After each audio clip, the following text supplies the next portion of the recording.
My husband and his mistress committed suicide together, leaving behind their illegitimate child and 10,000 yuan. In my past life, I was guilt-tripped into adopting the innocent child after raising the illegitimate child until he got into Tsinghua or Peking University. The first thing he did was go to the media to cry about the pain of his birth family. I was doxxed by netizens and pushed off a high-rise by self-righteous online agitators. After death, my spirit lingered in the mortal realm, only to witness my long-deceased husband and his mistress reappear. Zhou Qingqing is such a fool. For just 10,000 yuan, not only did she raise our child for us, but she raised him to be so outstanding. Humph. Thinking about how my brilliant son called her mom for over a decade, she got off far too easy. When I opened my eyes again, I had returned to the very day my husband and his mistress committed suicide together. You expect me to help you raise an ingrate? Not a chance this time. I'm going to show you what it means to reap what you sow. 1. Xingbei is already gone. How can you have the heart to leave his only child behind? The child is innocent, after all, and with his parents gone, he'll surely be devoted to you alone in the future. Listening to the familiar emotional blackmail from Gu Xingbei's family and looking at the pitiful 10-year-old child and an envelope before me, I finally confirmed I had been reborn. Thinking of everything from my past life filled me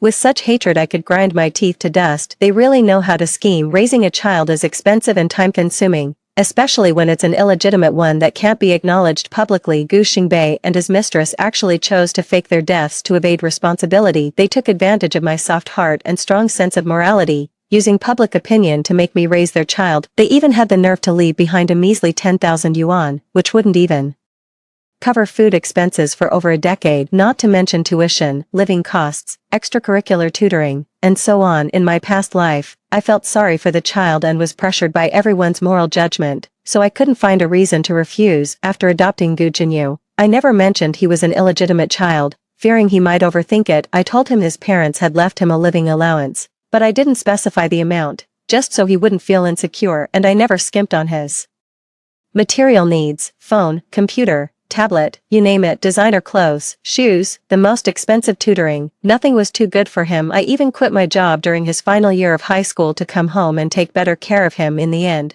I successfully got into Tsinghua or Peking University, and I feel all my hard work was worth it. Little did I expect to raise such an ungrateful wretch. Remembering my brutal death in my past life, I won't show any mercy this time too. Auntie, please don't leave me. Gu Jinyu tugged at the hem of my clothes, looking utterly pitiful as he pressed the envelope into my hand. I don't eat much, and I can do chores. Please, don't abandon me. In my past life, I was completely fooled by his innocent, harmless appearance. My heart softened in an instant, and I brought him home, to spare his feelings. I accepted the envelope in front of everyone but didn't mention how much money was inside. But he thought Gu Xingbei had left millions, believing I adopted him just for the inheritance. From that moment on, he harbored a grudge. After death, as my soul wandered, I finally learned that Gu Xingbei and his mistress often secretly appeared by his side. By the time he was 12, Gu Jinyu had already accepted this truth, and it only reinforced his belief that I had adopted him for the money. I became even more convinced that my existence was what drove his parents to suicide. Gu Jinyu tearfully complained about my controlling nature, saying I never let him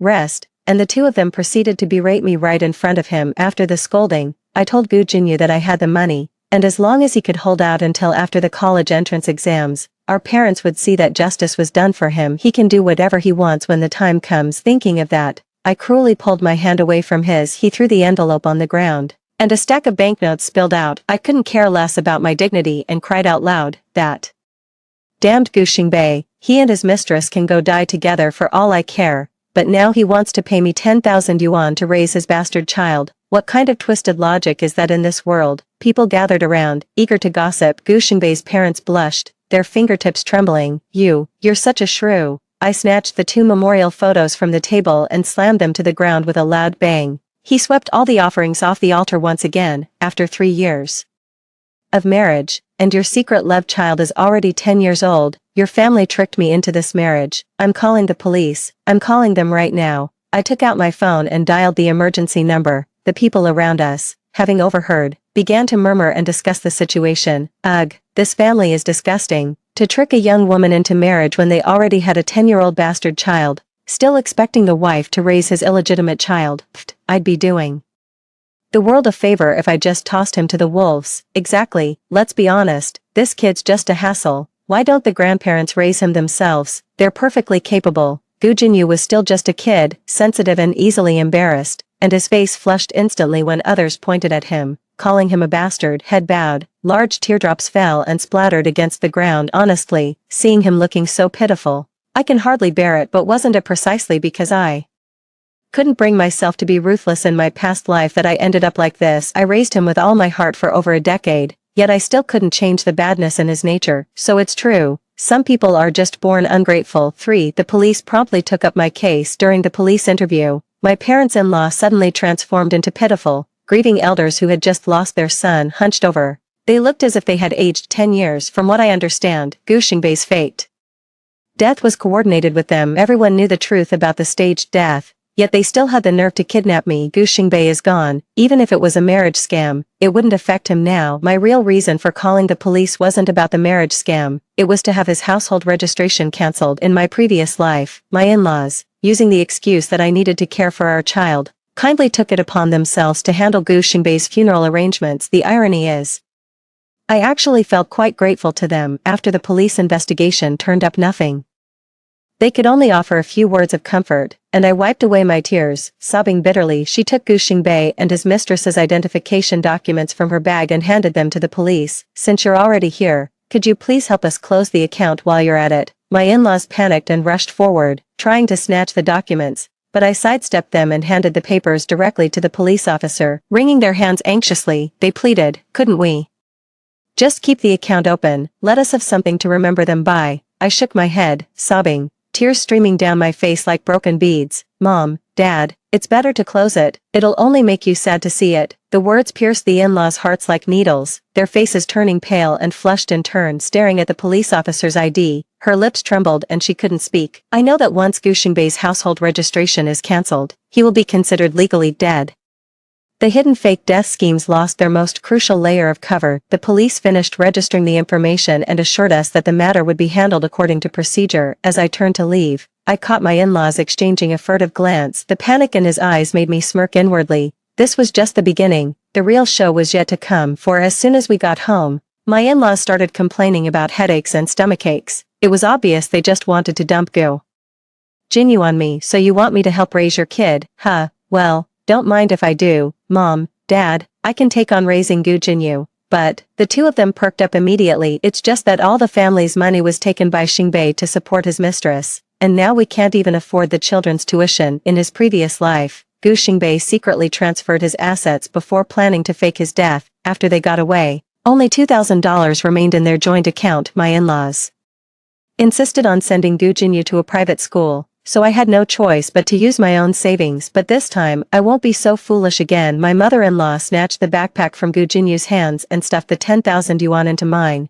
Dear daughter-in-law, please take this money for Jinyu's tuition and living expenses. Humph, I'm so angry I'm laughing. How can someone be so shameless? I pretended to be hurt, pushing the money back and pointing at Gu Jinyu. 10,000 yuan isn't even enough for his food for a year. How can you, as his real grandparents, just stand by and do nothing? I'm not related to him by blood, and I don't have the money to support a mistress's child. Gu Jinyu's face was flushed red as he stepped forward and tugged at my sleeve. Auntie, don't worry, when I grow up, I'll take good care of you. What are you talking about, Jinyu? I turned around, a hint of helplessness in my voice. Your parents spent all 5 million of my savings before they died. Your tuition alone is 12,000 a year. And now I'm left with just this 10,000 to my name. Honestly, your parents, 5 million, and they didn't even think to leave you a little. Gu Jinyu, mature for his age, understood the hint in my words, and his expression grew increasingly grim. Seeing the situation, my in-laws had no choice but to reluctantly dip into their life savings and transfer 50,000 to me. They felt a pang of bitterness too. Their son hadn't given them a single cent of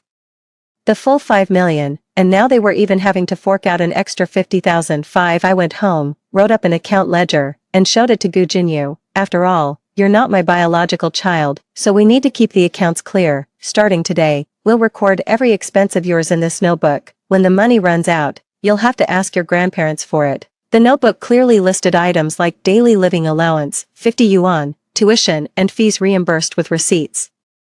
Extracurricular reading materials require separate approval, and other such entries. A signature line is provided after each item for confirmation. Gu Jinyu's fingers gripping the pencil turned white. For the first time, There was an unbelievable strangeness in the eyes that looked up at me. I shoved the pencil into his hand, my tone as flat as if I were assigning a task. Sign here, from now on. Every penny you spend must be recorded. When you grow up and start earning, just pay it back with interest. He bit his lip, hesitating to put pen to paper. 10 years old, too young to grasp the weight of the word debt, yet she had already sensed the cold distance in my words. I sat on the couch scrolling through my phone, intentionally letting him see the messages I was sending to my best friend. Raising someone else's kids is nothing but trouble. Better to save up for your own retirement. Out of the corner of my eye, I saw his shoulders tremble slightly, but I felt nothing inside. In my past life, I gave him my heart as a pillow, but he complained it was too lumpy. In this life, I'll pave his way with ledgers, so he learns early on. There's no such thing as a free lunch, and love never comes for no reason. A year later,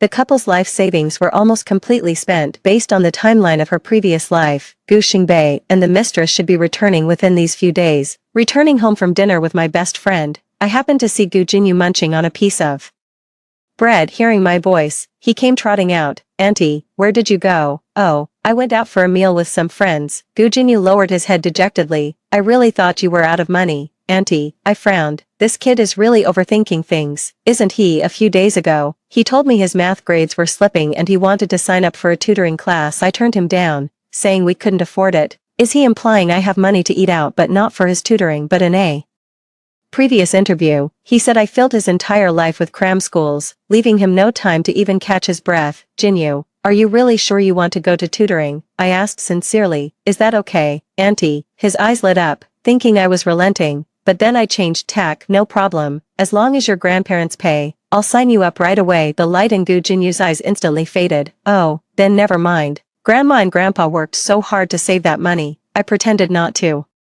catch the hint in his words, giving a casual Grandparents saving money isn't easy, so do you think earning money is any easier for me? If Gu Jinyu had just stayed put and waited for that cheating pair to slip up, I wouldn't have held it against him. I just wouldn't be giving any more love or money. 6. After that, everyone kept to themselves and a period of peace followed until a friend showed me a post that said, my mom doesn't seem to love me. The post says that since dad passed away, mom hasn't been willing to spend a single penny on herself.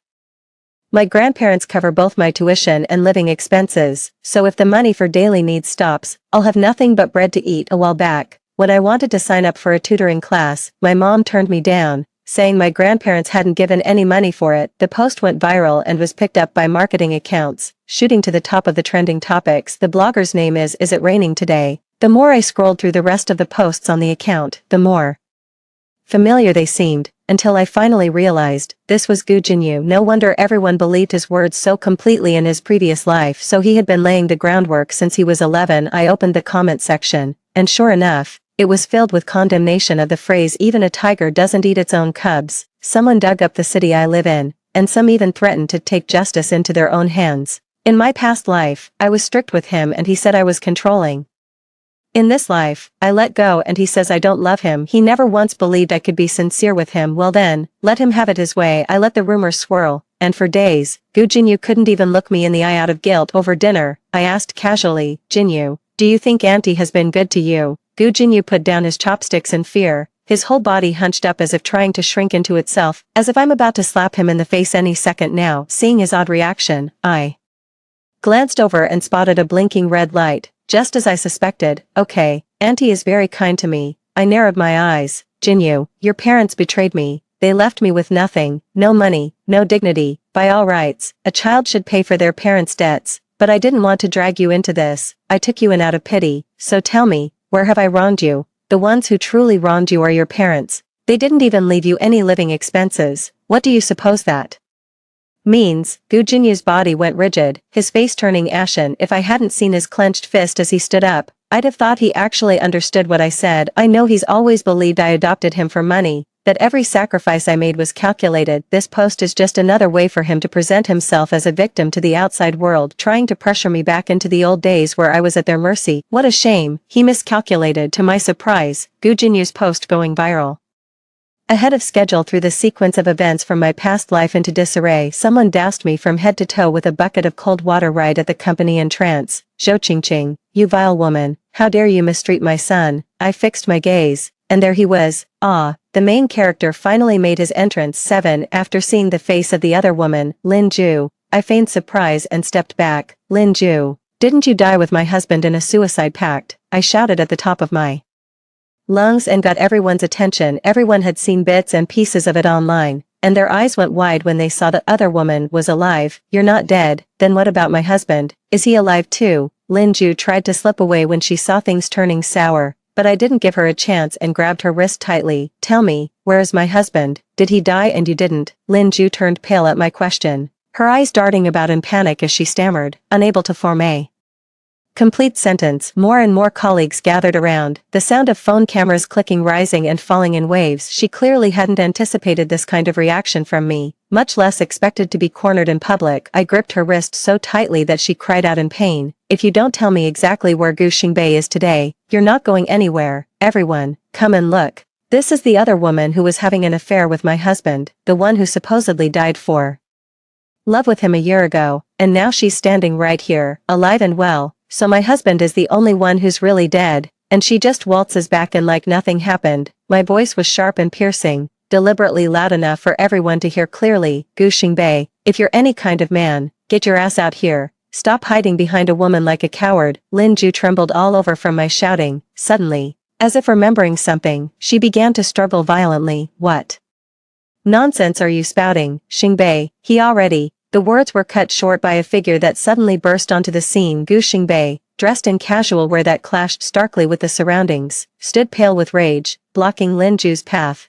Zhou Qingqing, haven't you caused enough trouble? I looked at his face, so familiar yet so strange, and sneered inwardly. You're exactly who I've been waiting for. 8. I shoved Lin Ju aside and lunged at Gu Xingbei, raising my hand and slapping him hard. Snap. Gu Xingbei covered his face and yelled at me. Are you insane? Crazy? I think the crazy ones are you two shameless lovers. I pointed at his nose, my voice trembling with rage. For the sake of your love, you abandoned your elderly parents and underage children to live a carefree life on your own. As I spoke, I even managed to squeeze out a couple of timely tears. The crowd around us erupted instantly. With all the phone cameras trained on the three of us wiping my tears, I turned to the gathered colleagues and passers-by, my voice choked but every word crystal clear. You all be the judge. A year ago, he said he was going to die for love with this woman, abandoning me, his 10-year-old illegitimate child, and his own elderly, white-haired parents. I've been struggling to hold this family together, using my own money to raise his child, and him, he's been living it up outside with his mistress.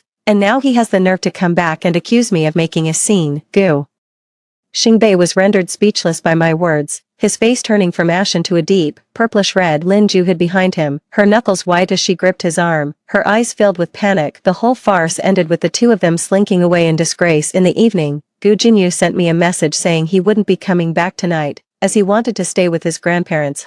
As if I don't know what he's really thinking. The public reaction quickly escalated, and what happened in the afternoon was posted online. People widely criticized Gu Xingbei and Lin Ju. What could be the purpose of their faked deaths? For the thrill, really. People who cheat are just chasing that excitement. I think they just don't want to take care of the elderly and children. They're waiting until the old people pass away and the kids grow up. Then they'll step in to reap the benefits. I liked this comment for several days in a row. The video dominated trending searches, and it was clear that public opinion could no longer be contained. Gu Xingbei eventually came looking for me. 9. In my past life, while I wouldn't say Gu Xingbei and I were deeply in love, we at least treated each other with mutual respect. I trusted him completely, which is precisely how he was able to quietly transfer assets without my knowledge. Step by step, I walked into the trap of his schemes, marching toward my own demise. The reason I was given a second chance was to remind me not to make the same mistake twice. Qingqing, for the sake of our time as husband and wife, could you please go online and explain things for us? Explain what? I asked, playing dumb. Gu Xingbei was left speechless by my retort, his face flushing bright red. Fingers clutched the hem of the garment tightly, as if straining to endure something. He took a deep breath, lowered his posture, and spoke with a hint of pleading in his voice. Qingqing, we were wrong about what happened in the past. We know we made a mistake. Please forgive us this time. Okay, we'll agree to anything if you're willing to help. I looked at his hypocritical face and sneered inwardly. Did he really think I'd agree to everything? When you planned that fake death,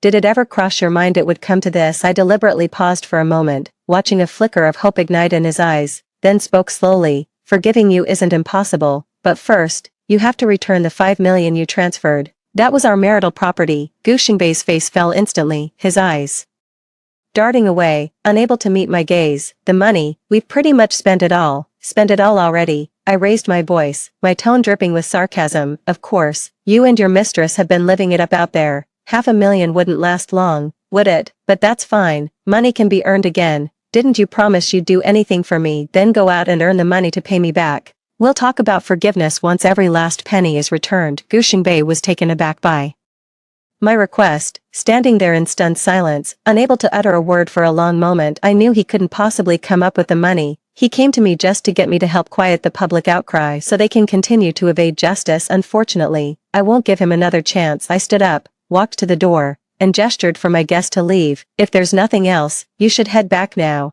Making money is important, but don't let it delay paying me back. Gu Xingbei looked into my cold eyes, knowing further words were pointless, and angrily snapped, "Zhou Qingqing, we'll see about this." After he left, I gazed out the window, a cold smirk curling at the corner of my lips. Gu Xingbei, Lin Ju, your days of living the high life are over. 10 A few days later, I finally understood what he meant by just you wait. Gu Jinyu's account posted a lengthy statement. By the time I saw it, it already had hundreds of thousands of likes. Hello everyone, my name is Gu Jinyu, and I'm 12 years old. I'm the child from the recent scandal that everyone's been talking about ever since I was little. I've heard the story of my parents' beautiful romance. They were childhood sweethearts, but when I was 9, my father ran into trouble at work. His boss forced him to marry someone else to protect my mother and me. My father had no choice but to pretend to agree. He's been stuck in a marriage in name only with that woman ever since. This past year, Mom and Dad have endured so much hardship out there.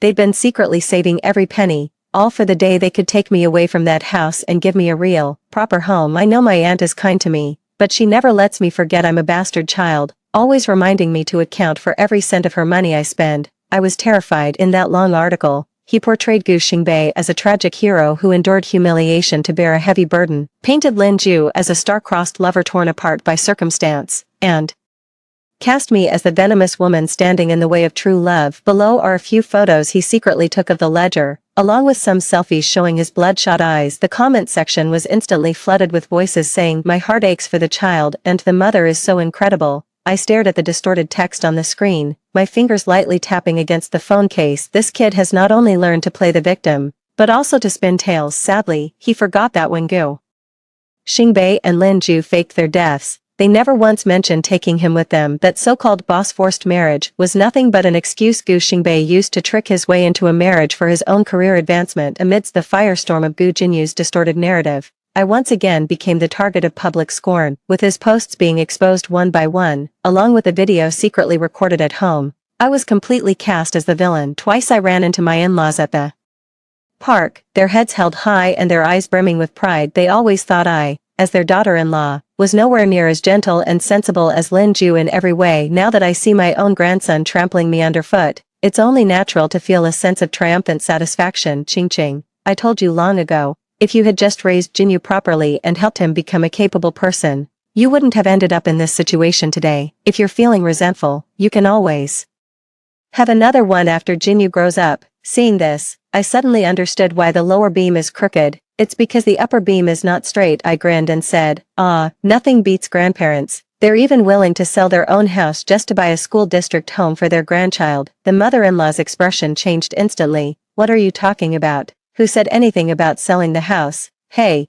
wasn't that you guys? Look, Unit 2030 in Building 2 of Xingyuan is listed for sale online." My in-laws exchanged a look and immediately understood the situation. Without even stopping to mock me, they turned and hurried home. Watching their panicked figures retreat, I pulled out my phone and opened that property listing page. The furniture and decor in the photos were all too familiar. It was the old house my in-laws had lived in for most of their lives. When I visited last month, my mother-in-law was still boasting about how great the location of this house is, saying we'd get a huge payout when it's demolished. How did it end up on the market so suddenly? It doesn't take a genius to figure out Lin Ju must have talked them into it. Sure enough, within a couple of days, I heard the neighbors gossiping that the old Gu couple were having massive fights over selling the house. Grandpa couldn't bear to leave the old place he'd called home for decades, but Grandma was completely won over and set on moving. They said once they sold the house, they'd send their grandson to a top school so he could get into a prestigious university and bring honor to the family.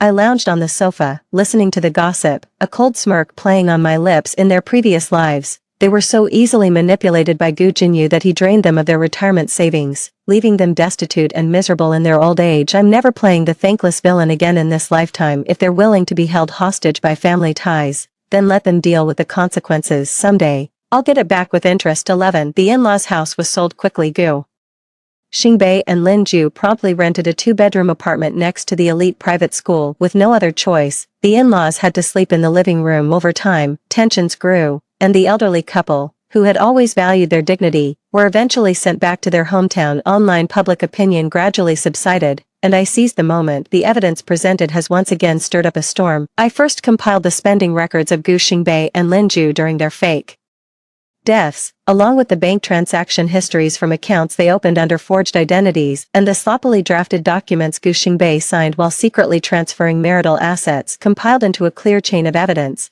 It was anonymously sent to several media outlets known for their in-depth investigative reporting. This evidence acted like a series of precise surgical scalpels, cutting straight through the lie of their forced separation. The transaction records showed them splurging at luxury resort hotels abroad, with purchase histories even including designer handbags bought for Lin Ju. The timeline completely contradicted Gu Jinyu's lengthy post describing how they had endured great hardship. Immediately after, I released another audio clip, a secret recording I made the last time Gu Xingbei came to see me. In the recording, he angrily admits, "I faked my death back then just to get rid of that hag, Zhou Qingqing." He also complains, if it weren't for making sure she keeps supporting Gu Jinyu, I wouldn't even bother talking to her. As soon as this evidence was exposed, public opinion online did a complete 180. Netizens who had just been feeling sorry for the tragic father and son now felt as if a bucket of ice water had been poured over their heads, furious to realize I'd been used as a pawn. Hashtag Gu Jinyu liar, hashtag Gu Xingbei Lin Ju shameless hashtag quickly soared to the top of the trending charts. The comment section was flooded with reactions like foolish me, poor Zhou Qingqing, and wanted proof. Got proof. The marketing accounts that were attacking me before are now scrambling to delete their posts and apologize, terrified of getting burned themselves. Gu Jinyu's social media page has exploded with activity. The previous comments of feeling sorry for him have all turned into disgusting and scheming. People dug up those casual daily life photos he posted before they discovered the luxury items in the background completely clashed with the pitiful illegitimate son image he had crafted. Gu Xingbei and Lin Ju were completely panicked. They probably never imagined that. I can't believe I'm holding so much evidence they thought had been destroyed. Their scheming was laid bare, and the days of public condemnation began. 12. I had a peaceful and pleasant stretch of time. It wasn't until Lin Ju blocked my way home that the smugness in her eyes deepened. Zhou Qingqing, my son is destined for Tsinghua or Peking University. If you treat us unkindly now, don't blame us for repaying you in kind once he makes something of himself. Seeing her deranged state, I was certain she had been reborn too, yet she seemed to automatically block out the fact that everything was different from her past life. She only remembered that Gu Jinyu got into Tsinghua or Peking University. To be honest, Gu Jinyu was somewhat clever, but to get into Tsinghua or Peking University, he would have needed to work as hard as he did in his past life, and in this life, without my dedicated guidance, his foundation was never properly laid. Lin Ju, however, was convinced her son was a genius and had him skip straight to high school. He kept finding new ways to drill into Gu Jinyu the idea that you're a genius and you can succeed without even trying. They even let him skip classes and play games, believing that as long as the goal of getting into Tsinghua or Peking University remained, all problems would naturally be solved. Gu Jinyu, already spoiled and prone to overestimating himself, was completely set free by her flattery, throwing textbooks aside, spending all day glued to his phone and hanging out with those so-called friends. Last mock exam results came out, and his total score didn't even reach the undergraduate threshold. His math score was in the single digits. Not only was Lin Ju not angry, but she comforted him, saying, "It was just an off day. When the real exam comes, you'll definitely perform above your usual level." I ran into the mother and son by chance. Gu Jinyu was wearing a flashy hoodie with hair dyed a bright yellow and a lollipop dangling from her mouth. She didn't even bother to look up when she saw me. Lin Ju, meanwhile, was carrying a cheap knockoff designer bag and was spouting off with great enthusiasm to the auntie beside her. "My son is brilliant, he's just biding his time for now." That whole display of self-deception was truly a pitiful and laughable sight. Gu Jinyu's tuition was 50 percent higher than others because he skipped a grade. Gu Xingbei, on the other hand, didn't even have a job, and his finances quickly became strained. Looking at the 5 million that had just landed in my mobile banking account, I smiled with relief. When Gu Xingbei went to the bank to withdraw money, he discovered that his and Lin Ju's accounts had long been closed. Angry, I called my parents, but the line was always busy. The school kept pressing for payment, threatening to drop him if he didn't pay, so, with no other choice, Gu Xingbei ended up coming to me. Zhou Qingqing, come with me to the police station to verify my identity. I leaned back in my chair, my fingertips lightly tapping the table, watching the suppressed fury in his eyes and a barely noticeable flicker of panic. A cold smirk curled at the corner of her lips. Prove your identity, Gu Xingbei. What makes you think I'd help you? When you faked your deaths back then, did it ever cross your minds that things would come to this? He snapped like a cat with its tail stepped on, suddenly raising his voice. That was an accident. We just meant to step away for a moment. Who knew we'd be misunderstood? Misunderstanding. I repeated the word, the sarcasm in my voice nearly overflowing. You mean the funeral being held with someone lying in a coffin was a misunderstanding? He was speechless, his chest heaving, and suddenly took a step forward. Reaching for my wrist, I had already anticipated it and sidestepped out of the way. Zhou Qingqing, he snarled, the veins on his forehead bulging. Don't go too far. If you don't help me, Jinyu will be expelled. Can you bear to watch his future be ruined? Bear to, I replied, as if I'd just heard the most ridiculous joke. When you abandoned him back then, why didn't you think about his future? Now you're suddenly worried. Too late. 13 Gu Xingbei, the dead cannot be brought back to life. If you want resurrection, you'll have to ask heaven if it agrees. Leaving him fuming in place, I turned and walked away. Later, no one knew where Gu Xingbei pulled some strings, but he somehow managed to get a fake identity. Gu Jinyu failed the college entrance exam for 3 consecutive years and lost his confidence. Lin Ju, however, believed it was just a matter of timing. Give him until he's 18, and he'll definitely pass. Until Gu Jinyu turned 18 and took the college entrance exam, he scored 0. A handful of zero-score participants and a video of an argument at the exam hall entrance made him go viral again. In the video, Gu Jinyu screamed hysterically at Lin Ju, who had come to pick him up. I told you I wasn't cut out for Tsinghua or Peking University. You forced me into it. Now look, 0 points. Are you happy now? Lin Ju was stunned by his shout, then lunged forward, tearing at his clothes and crying out, how could you be so disappointing? I've sacrificed so much for you, and you actually scored 0. Do you even deserve my efforts? Parents and examinees nearby turned to look, some pulling out their phones to record the scene. The chaotic moment quickly spread online. The headline blared, illegitimate prodigy scores 0 on Gaokao, brawls with mother outside exam hall. Once hailed as their comeback asset, Gu Jinyu has now become a laughingstock across the entire internet. Along with it, Lin Ju's facade of hoping his son would become a dragon was utterly shattered. As for Gu Xingbei, it said that for using a forged identity, he was on the police's radar, spending his days in hiding. With all his former vigor and ambition completely gone. Just as my life was getting back on track, Gu Jinyu appeared before me with a dark, sullen expression. Mom, why have you stopped caring for me? I was startled. He had returned too. His tone carried a hint of deliberately mimicked vulnerability, yet his eyes betrayed calculations far beyond his years. It was exactly the same as when Lin Ju incited him to demand property from me in his previous life. I looked at his face, both familiar and strange, the once chubby cheeks now sharp and angular. The obsession and greed in his eyes were practically spilling over. Gu Jinyu, I deliberately stressed his surname, my voice as calm as a fathomless, still lake. You are not worthy of calling me mother. He seemed caught off guard by my directness, the fragile mask on his face instantly cracking. Instead, there was anger born of embarrassment. How dare you say that? If you hadn't been so cruel back then, you refused to forgive Dad, you refused to accept Mom and me. How did we end up like this? You're the one to blame. I couldn't help but let out a laugh. Its sound laced with an icy chill. Perpetrator, Gu Jinyu, you're an adult now. Time you learn to see the world with your own eyes, instead of being blinded by those twisted ideas Lin Ju has been feeding you. Your father faked his death for money. Your mother coveted what wasn't hers. Your whole family worked together to grind me into the dirt, and now you have the nerve to call me heartless. Don't you find that laughable? His face flushed a deep red, as if he'd been slapped hard, yet he still remained defiant. That's because you deserve it. Who told you to get in our way? Now Dad's being chased by the police, Mom's not right in the head, and I can't even go to school. All of this is your fault. You owe me compensation. I arched an eyebrow, my gaze sharp as a blade. Should I make it up to you for learning to lie so effortlessly, or for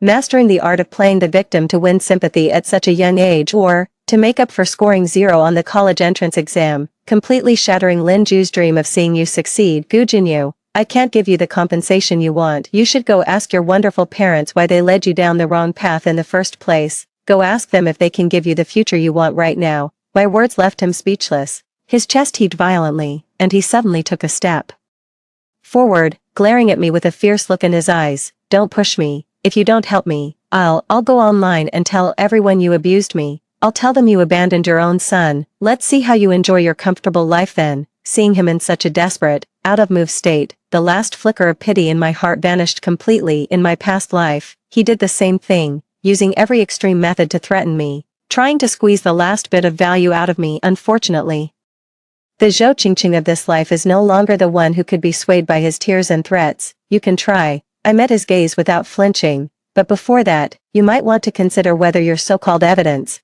can hold up against the years of recordings I have of your family scheming against each other for profit, or even the tapes of your father and mother privately complaining about you. Oh, and by the way, the tuition money your grandparents scraped together by selling their old house. Seems your mother has pretty much squandered most of it, hasn't she? You know, if they ever found out about this, will he feel sorry for his genius grandson who scored 0, or will he go straight for your mother's throat? Gu Jinyu's face instantly drained of color, his eyes wide with terror and disbelief. He probably didn't expect that I knew all about these things so clearly. He staggered back 2 steps, as if all his strength had been drained away, unable to maintain the ferocity and arrogance he had just displayed. I know he knows in his heart that every word I say is true. His so-called threats were nothing more than a childish play-acting farce in the face of overwhelming power and irrefutable evidence. Seeing his dazed and lost expression, I gently closed the door. I shut the door on him and the painful past he represented, locking it all out for good. Sunlight streamed through the window,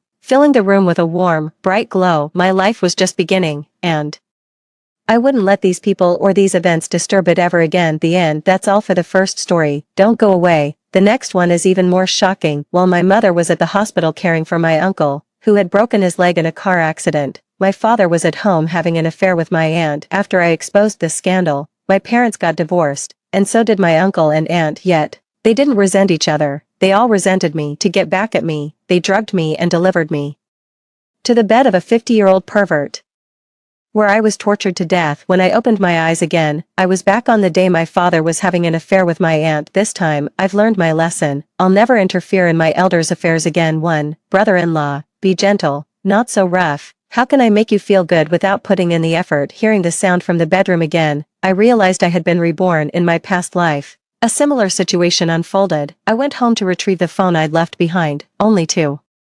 accidentally discover my father having an affair with my aunt. I was utterly shocked and furious. After recording the incident on my phone, I rushed to the hospital to tell my mother and my uncle. Once they found out, their marriages were, of course, doomed. After countless arguments, insults, and physical fights, my parents divorced, and my uncle and aunt divorced as well. But that wasn't the end of it. Everyone hates me. It's all because of you. You've completely ruined the family's reputation.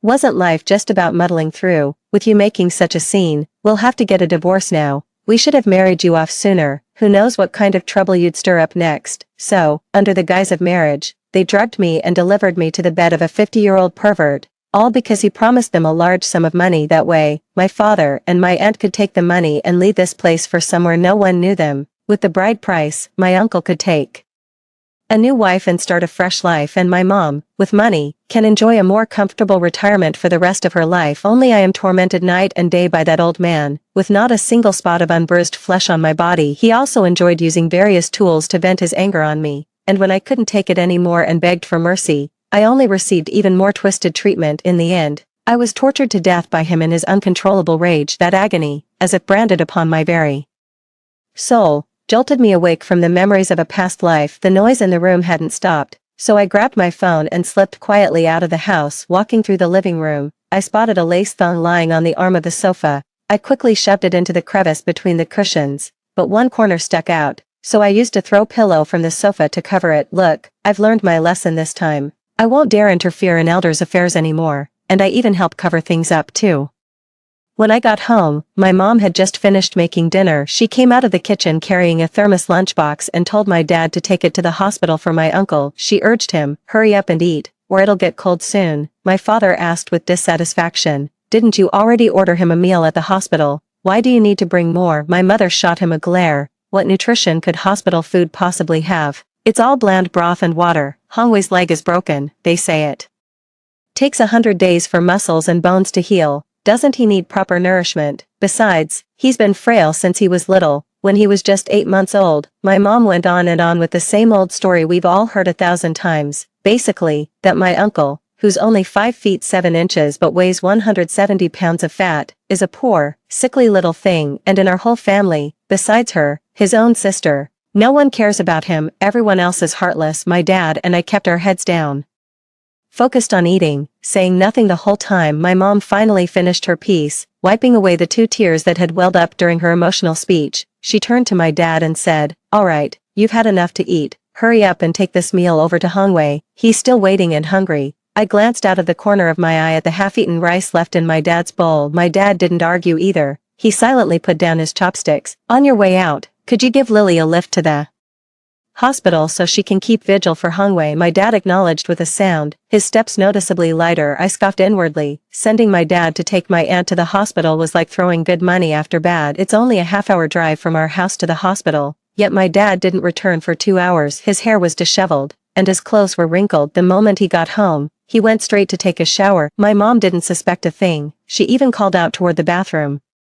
"While you're showering, wash your underwear. Don't make me do it for you again." As I headed back to my room, I glanced at the sofa, thinking about that undiscovered pair of underwear. I felt a thrill of anticipation. 3. The next morning, I was jolted awake by a slap. Instinctively, I covered my head and curled into a ball. It was a technique I'd learned from being hit too many times. This posture offered the best protection. Then, a familiar voice told me it wasn't that perverted old man from my past life who was hitting me. "Zhou Ting, are you even going to have any shame wearing something like that?" my mom said, tossing what she was holding at me. I looked down and saw the lace thong I'd shoved into the crevice of the sofa. "You little brat, did you bring some man home to mess around? You brought shame on this entire family. I'll beat you to death today." As she said this, my mother raised her arm high, ready to slap me again. I dodged to the side and shouted, "It's not mine." This only made her angrier. "There are only 2 of us women in this house. If it's not yours, then who else's could it be?" "Mine. Take a closer look. This isn't even my size." My mother paused for a moment, then picked up the underwear and examined it closely. "Aunt Lily is 167 centimeters tall. I'd guess I'm around 160, and she's definitely fuller figured than me. So her size is naturally different from mine." My mom must have realized something too. She still wasn't giving up, opening the closet and pulling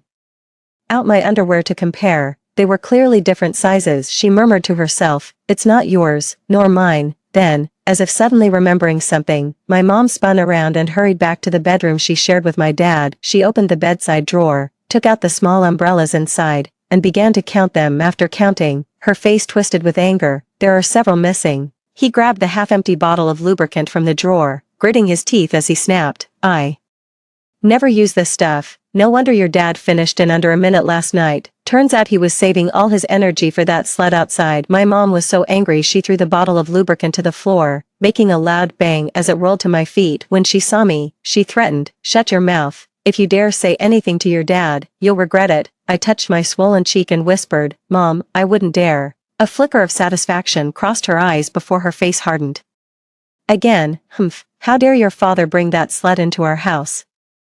Does he think Li Hongxia is dead? I'll make them pay." Hearing this, I could barely contain the excitement in my eyes. I wonder how my mom plans to play this out, for my mom was holding her phone, pressing the screen so hard it looked like she was trying to stab right through it. I tried to approach her, but she only glanced my way before turning her attention back to her phone. She was shopping online. Itching powder, capsaicin, super glue. Each item left me utterly stunned. Looks like all those trashy soap operas she watches weren't a waste of time. She's picked up quite a few tricks. After placing the order and completing the payment, she turned off her phone. On the screen, the sheer malice in her eyes was chilling. I was startled, but I quickly snapped out of it. In my past life, she was the one who drugged me. She's always had a knack for that sort of thing. I just can't wrap my head around how she could be so cruel to her own daughter. I even wondered if I was really her biological child, but whether it was from relatives' gossip, my birth certificate, or even my own appearance, everything checked out. I am indeed her flesh and blood, but none of that matters now. Given a second chance, I just want to watch them tear each other apart with my own eyes. Within a few days, All the packages my mom had ordered started arriving one after another after my mom sent my dad to the hospital to deliver some things.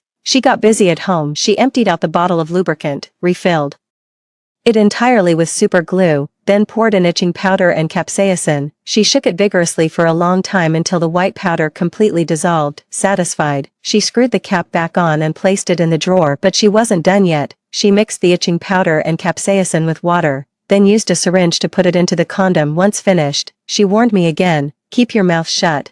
I nodded obediently and said, "Don't worry, Mom, I won't say a word." Just then, my dad came back from the hospital. My mother acted as if nothing was wrong, casually asking how my uncle was doing today. Looking at how congenially they were chatting, who would have guessed that in this couple, one was having an affair with his brother-in-law's wife, while the other was steeling herself to deal with her cheating husband. 5. My mother's plan began with breakfast the next day. Halfway through the meal, my dad started acting strange. His breathing was heavy, he was sweating on his forehead, and he couldn't sit still. My grip on the chopsticks tightened. This kind of bitterness was exactly what I felt in my last life when taking traditional Chinese medicine. I still remember the old man sneering at me as I resisted, saying, "Stop pretending to be innocent, look at you writhing like a whore." At that moment, my mom said to my dad, "Ting Ting and I are going to the hospital to visit her uncle. You can wash the dishes after you finish eating." He replied with an irritable expression, "Got it." I set down my chopsticks, stood up, and left the house with my mother. Exiting the building, we circled around to the side of the opposite one. It's right next to the community wall, with only a narrow path less than a meter wide, rarely used by people. My mother's expression was grim, her eyes fixed intently on our apartment building. After about 10 minutes, my aunt, Lily, appeared downstairs at our unit. My mother frowned with clear displeasure. "What is she doing here? What a nuisance."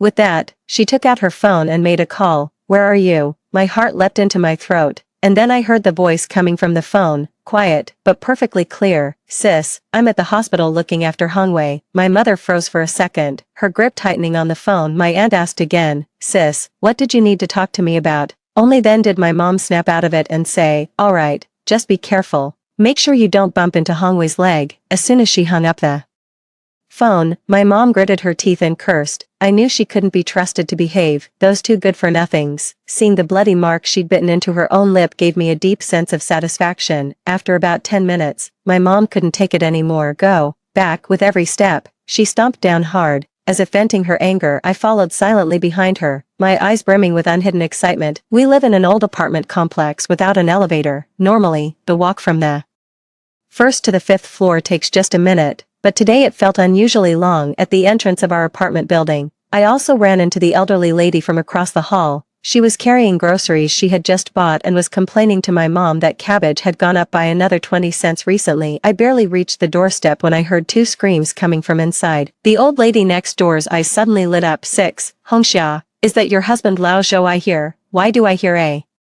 woman's voice too?" The elderly neighbor stepped closer, leaning in to press her ear against the door to listen. My mom pushed past her and forced a calm tone, explaining, "It's just old Zhou at home, probably watching some horror movie." With that, she pulled me inside and slammed the door shut, nearly hitting the old woman in the face. I glanced at the living room. Clothes were strewn everywhere, and a few buttons lay scattered on the floor. You could just imagine how intense it must have been. My mom, her face pale with anger, strode angrily toward the bedroom. The bedroom door swung open, startling the two entwined figures. They instinctively tried to pull apart, only to be met with two even louder cries of pain. My father winced in pain, his breath catching sharply. Seeing my mother, he averted his eyes and asked, "Hongxia, what are you doing back?" My mother glared at him fiercely. "If I hadn't come back, how could I have caught you two adulterers in the act?" She lunged forward, throwing punches and kicks. "You shameless hussy, how dare you steal a man from right under my nose?" Aunt Lily couldn't dodge the blows and could only shield her head, screaming in pain. "Ah," my dad finally caught on, grinding his teeth as he said, "So it was you all along, you." Before he could finish, my mother slapped him hard across the face. Another slap followed immediately. "He's a man, so he's naturally stronger than my mom.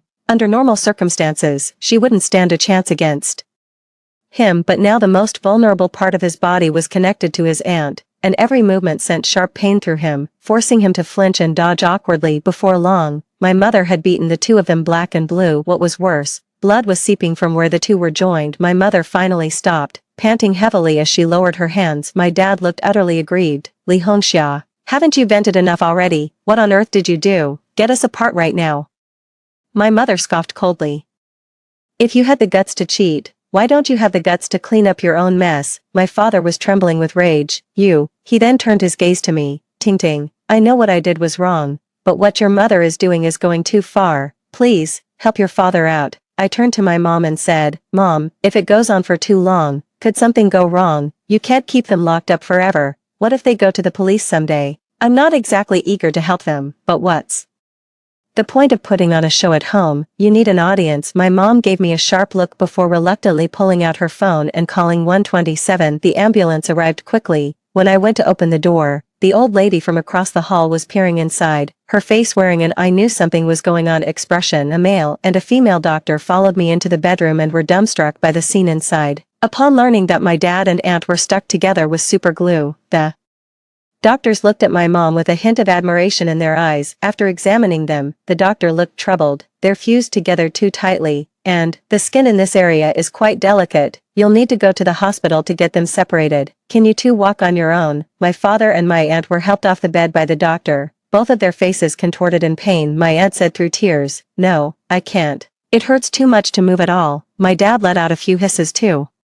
We really can't leave. The doctor made a call, and soon 2 more male doctors arrived. They lifted my father and my aunt onto a stretcher together, then pulled a sheet over them. The person under the sheet pulled it up at the same time, completely covering their face. My mother sneered, Now you're ashamed. Too late for that. It's true. When the paramedics carried them out, a whole crowd had gathered at my front door and downstairs. Looked like 2 people. Must have been caught fooling around at home by Li Hongxia. Why's the ambulance here? Damn, did Li Hongxia really go that far? What do you think? I could hear the screaming from the next building over. Translation: people chattered excitedly, some even daring to lift the sheet for a peek. It was only because the doctor acted quickly and got the person into the ambulance that the assailant didn't succeed. Upon arriving at the hospital, the doctors wheeled them into the operating room. As if sensing his safety, he began clamoring to call the police. My mother slumped in the chair, her expression vacant, looking like a pitiful woman utterly devastated by her husband's infidelity. But I know it's just a temporary illusion. She's more ruthless than anyone. Just then, my mother suddenly spoke up. Zhou Ting, you did really well this time. I was taken aback. What do you mean? This time, I did a great job. 8. I really wanted to ask something,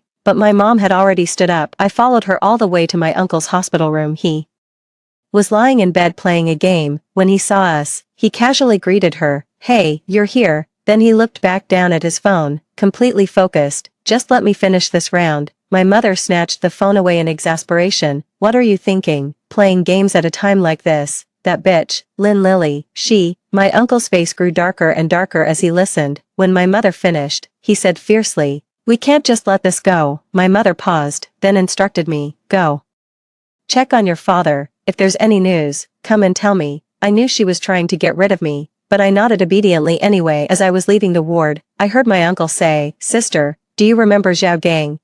My heart skipped a beat. Zhao Gang is the name of that perverted old man. I summoned every ounce of strength to keep my legs from giving way, taking one slow step after another as I walked away. I finally made it to the waiting area outside the operating room. Only when I sank into a chair did I realize my whole body was trembling. I don't know how much time passed before the doctor finally emerged. He told me my father and my aunt had been separated, but both were seriously injured and would need to stay in the hospital for observation for a few days. He paused, then looked at me with sympathy and said my father had already called the police. I said thank you in a calm tone. When I returned to my uncle's hospital room and told my mom the news, she sneered, So he called the police? Big deal. Who's scared of him? My uncle also wore a look of utter contempt. When the police arrived, my mom was pushing my uncle in a wheelchair, heading to my aunt's room to give her a hard time. Hey, stop that. No hitting, the officer shouted, and only then did my uncle lower his raised fist. Officer, you don't understand. My wife,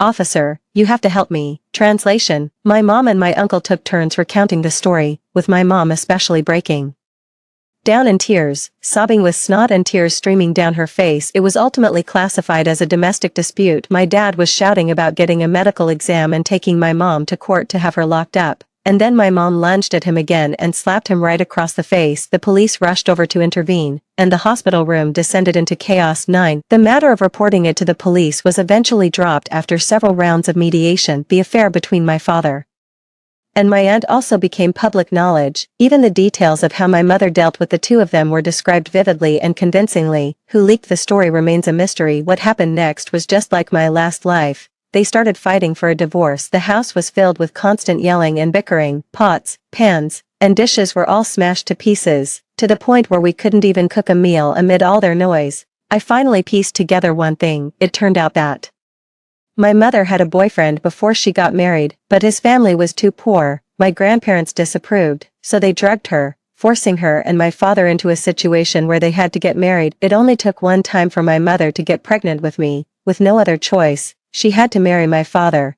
and her boyfriend left town for good. The year I turned 3, that man suddenly came back, having made his fortune, and wanted to take my mother away. But the day before they were to run away, my young self found out and accidentally told my father, "Mommy is going to take the train with the uncle, and she's not taking me." They missed their chance once again. So when I exposed my dad's affair with my aunt and wrecked her life all over again, she started to hate me later. Her revenge seemed only natural. From her perspective, I should try to understand her. But what did I do wrong? My father was deeply disappointed in me too. I only stayed in this marriage for your sake, and now you're helping your mother get back at me.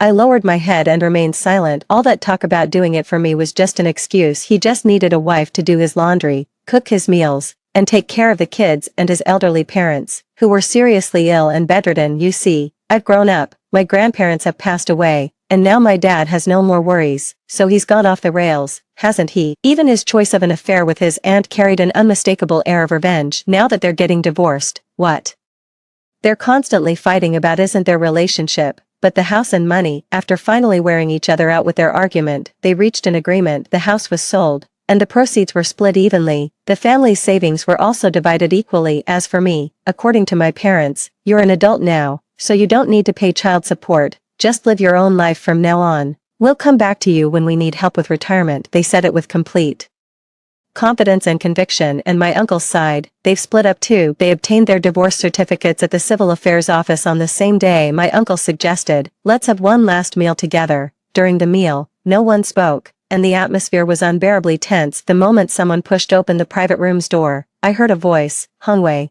I heard you and your family were dining here. I thought I'd come over and say hello." When I saw his face, my heart skipped a beat. Zhao Gang had indeed come in this life. Who was his target? 10 That day at the hospital, when I heard that name from my uncle, I had a premonition this day would come. After exchanging a few pleasantries with my uncle, Zhao Gang left the private room. Before he went, his gaze swept over everyone present, lingering on my aunt for a few extra seconds. A wave of relief washed over me, but she immediately grew tense again. When were they going to make their move? If it's today, was there anything wrong with the meal we just had? I tried hard to remember which dishes my mom and uncle had touched and which they hadn't, but I really couldn't recall. I watched my aunt quietly for a long time again, and she seemed perfectly normal. It wasn't until the meal was over and everyone had gone their separate ways outside the restaurant that I realized I was drenched in a cold sweat. I must have been overthinking things. When I got home, my father had already packed his things and moved out, leaving the house in complete disarray. My mother had also left, dragging her suitcase behind her. "The house will be handed over to the buyer in 3 days. You'll have to find your own place to stay." I stood in the living room for a long time, then picked up a cloth and cleaned the house thoroughly. I left home the next day as well, moving into the rented apartment with my luggage. In the days that followed, I went to work and came home each day as usual, and life seemed to return to calm. But soon after, I got a call from Li Qing. My aunt couldn't be reached. Li Qing is my cousin, the son of my uncle and aunt, and he's attending university in another city. His uncle and aunt quietly kept the divorce from him, saying they didn't want to distract him from his studies. But everyone knew the real reason was that they were ashamed. Li Qing rushed back on the high-speed train and asked anxiously the moment he saw me, "Sis, what on earth happened?" I started from the beginning, telling him about the affair between my dad and my aunt, right up to the part where they were found stuck together and taken to the hospital. He rubbed his face with his hands. "What a mess this is." We were left speechless, just looking at each other. After a long pause, he said, "Actually, I can understand my mom. My aunt has always been incredibly good to my dad, through his schooling, career, marriage, and buying a home. She's been there both financially and with her support. And she's been just as wonderful to me, ever since we were kids, whenever she bought something for you, she'd always bring a little something for me too, sometimes things I had that you didn't. Even now that I'm in college, she still often gives me pocket money. To my mom, she wasn't like an elder sister-in-law, she was like another mother-in-law. She meddled in everything, big or small, and never gave my mom any respect, either in public or behind her back. And my dad never took my mom's side either, but I never imagined that my mother would, with my uncle. Li Qing sighed. Never mind, let's not talk about this anymore, sis. I just wanted to ask, can you get in touch with uncle? Is my mom with him? Seeing his worried expression, I shook my head. They're not together. You should go ask uncle. Li Qing was taken aback. 11. I had Zhao Gang's background all figured out in my last life. He's not a good guy. Back in his younger days, he was always hanging around the streets, and going to jail was pretty much like coming home later. I opened a few auto repair shops with some buddies. On the surface, it looked like we'd gone straight, but we were still running shady operations under the table. After being reborn, I considered going to the police, but since I had no connection to him whatsoever, I wouldn't be able to explain anything if they started asking questions. I've thought about just staying out of it. After all, Zhao Gang isn't going to target me in this lifetime, but I still can't accept it. I can't accept that he killed me and got away without any punishment. Also, Li Qing was the only one who ever truly looked for me in my past life. Your parents already sold you to me, Zhao Gang said with irritation. Now your cousin is running around making a scene, insisting on finding you, and even called the police. He's nothing but trouble. Even though the police were eventually turned away by my parents, who told them I had left town due to family issues, I still appreciate his concern. I spun a tale, mixing truth with lies. After my aunt's affair, my uncle really resented her, feeling he'd lost face. Once, I overheard my uncle talking to my mom, saying he wanted to teach my aunt a lesson. At the farewell dinner that day, a friend of my uncle's came over to say hello. The way he looked at my aunt, I can't quite describe it, but it left me feeling uneasy. Xiaoqing, maybe I'm overthinking it, but you said we can't reach auntie. Something definitely seems off. Li Qing's expression grew increasingly grave. Finally, he said earnestly, sis, I won't tell anyone about this. You shouldn't speak of it to anyone else either. I understood the meaning behind his words, and my heart warmed. I hadn't misjudged him. What's your plan? He let out a bitter smile. I know, more or less, where some of my dad's friends draw the line. I just never imagined my father could hate my mother so much that he'd actually. A pained expression crossed his face, and his voice choked with emotion. It dawned on me that he must have figured it out in his past life too. That's why he came looking for me. And even called the police, but I wasn't found. Did he believe my parents' words just like the police? Or, for a moment, my emotions were incredibly mixed. 12. After Li Qing left, I couldn't stop thinking about my past life. After thinking it over and over, there was only one conclusion. Li Qing chose his family over me, and left me behind. After figuring it out, I felt surprisingly relieved. Even my own parents would betray me. What chance does Li Qing, my cousin, have? Li Qing acted swiftly. The very next day, he located his aunt. Word has it he stormed into Zhao Gang's house with several men and took her back by force. Hearing that news, I was taken aback. It turns out that even back then, what he came to me for wasn't entirely genuine. I went to the hospital. Aunt lay on the hospital bed, staring blankly at the ceiling. Her face, neck, and wrists, every inch of exposed skin, were covered in dark, mottled bruises, some still oozing blood. It was a horrifying sight, but I felt nothing inside.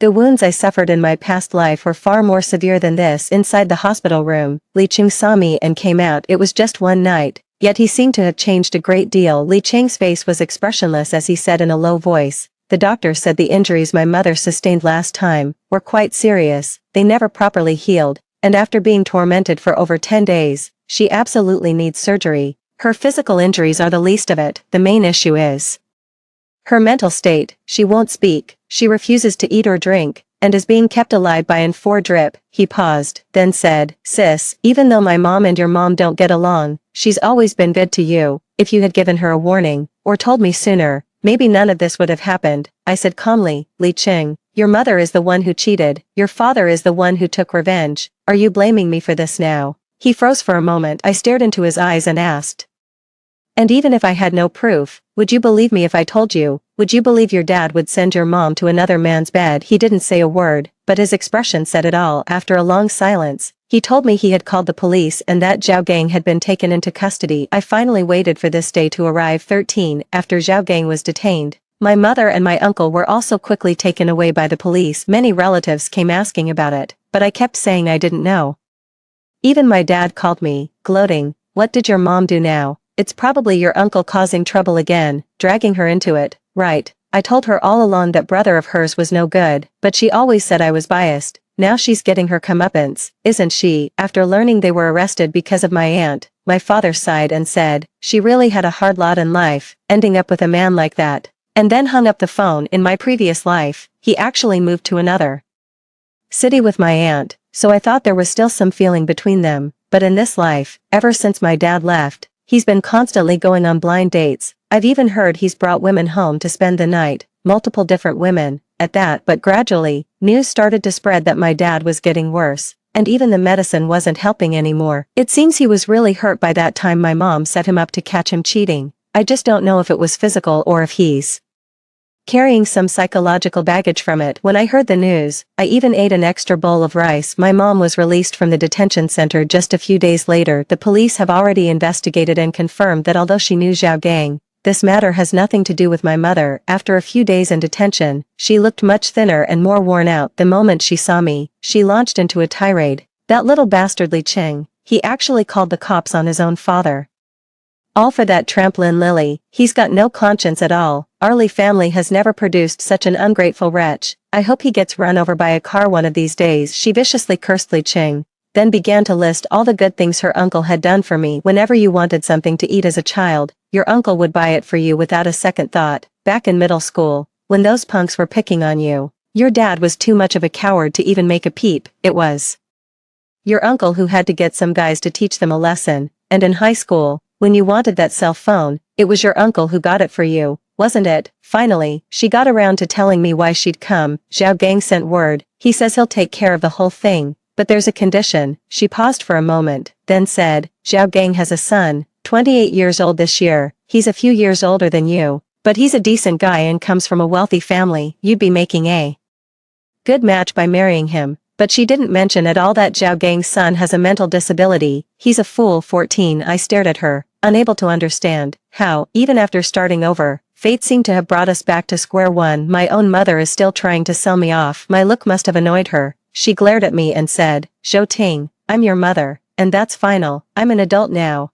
I can make my own decisions. You have no right to make any decisions for me. I looked at her mockingly. And what do you take the police for? Do you really think they're that easy to fool? If you're so worried about your precious brother, why don't you marry him yourself? Hearing my words, my mom flew into a rage and slapped me hard across the face. Snap, a sharp sting spread across my face. I reached up to touch it. It was already swollen. I stared at her, my expression blank. You gave me life. Consider this slap as me paying you back. From now on, we're even. She stared at me in disbelief. I'm your mother. I stared straight into her eyes, took a sudden step forward, and clamped my hands around her throat. If you weren't my mother, I'd strangle you right now. She was startled by me, and only after a moment of stunned hesitation did she begin to resist. She yanked at my hair, tearing at it with force, her nails raking bloody gashes across my face that soon began to bleed. Still, I kept my hands locked around her throat, refusing to let go. It wasn't until someone heard the noise and gathered around that I let go and gave a sudden push. She collapsed to the ground, clutching her throat as she coughed in agony. I took one last look at her,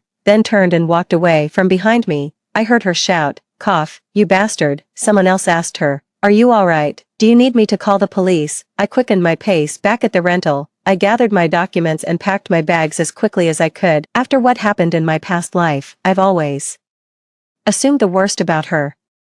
I can't take the risk of betting that she won't do the same thing again. I won't give her that chance again either. 15. On my way to the high-speed rail station, I called my boss and handed in my resignation. He was absolutely furious and spent over 10 minutes berating me with sarcastic, passive-aggressive remarks. But in the end, he said, I know your family has been through a lot lately. Maybe getting away for a while is a good idea. You're just a young girl, so be careful out there. I paused for a moment, then sincerely said, thank you. I bought the latest high-speed train ticket and left. For the next few days, my mom kept calling me from different numbers. I didn't answer a single one, blocking each one as they came. After a few hours of this back and forth, she finally gave up. Li Qing messaged me, saying my mom was furious and went to the hospital to make a scene with him and his mother. He has decided to take his aunt to the city where he went to college. Finally, he said, sister, Once you leave, don't come back. I stared at the message for so long that my eyes started to ache. Before finally closing my phone, I went to a small, remote town, far from home, where life moved at a slower pace and the people were genuinely kind. The pay here isn't high, $4,100 a month, but it's enough to support myself over time. I gradually forgot the events of my past life, and smiles began to appear more often on my face. I changed my number too, and didn't tell a soul. Several months later, I finally came across news about Zhao Gang online. He was implicated in a homicide from years ago, along with charges of unlawful imprisonment, rape, and the shady dealings from his business. In the end, he avoided the death penalty but was sentenced to 35 years. He'll never see the outside world again. On the day the verdict was announced, a message from an unknown number appeared on my phone. Thank you for the tip. I wish you all the best for the rest of your life. Then there's my uncle.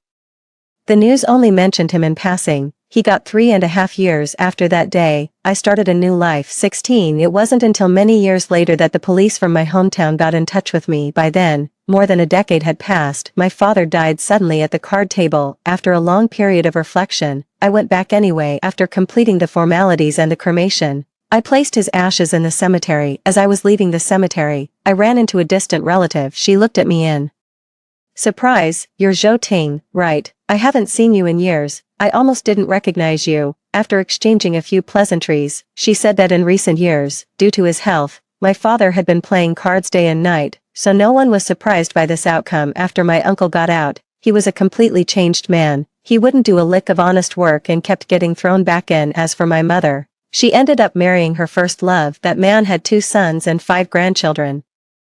I heard my mother had to cook for the whole big family every day and shuttle the kids to and from their tutoring classes. A few years ago, that man fell ill. I heard my mother tried to run away once, but they found her and brought her back. Hearing this, I felt a pang of melancholy, but that was all. A relative asked if I wanted to see my mother, saying they knew her current address. I declined. Perhaps many years from now, I'll receive another call, informing me she has passed. When that time comes, maybe I'll return, as I am today, to see her off on her final journey. But for now, there's no need for a meeting. After leaving the cemetery, I hailed a cab straight to the high-speed rail station. As the train began to move, I watched the scenery outside the window, feeling a sense of peace I had never known before. The end. Story 2. Zhou Yao made a bet with his friends and pulled out the ventilator of my sister, who was bedridden. They watched with smiles as my sister struggled on the bed and bet on how long she could hold on. But my sister could no longer hold on. She struggled for 5 minutes and finally died of asphyxiation. When she died, her eyes were wide open, and there were crisscrossed tear stains on her face. I held my sister in my arms and called Zhou Yao, crying to question him,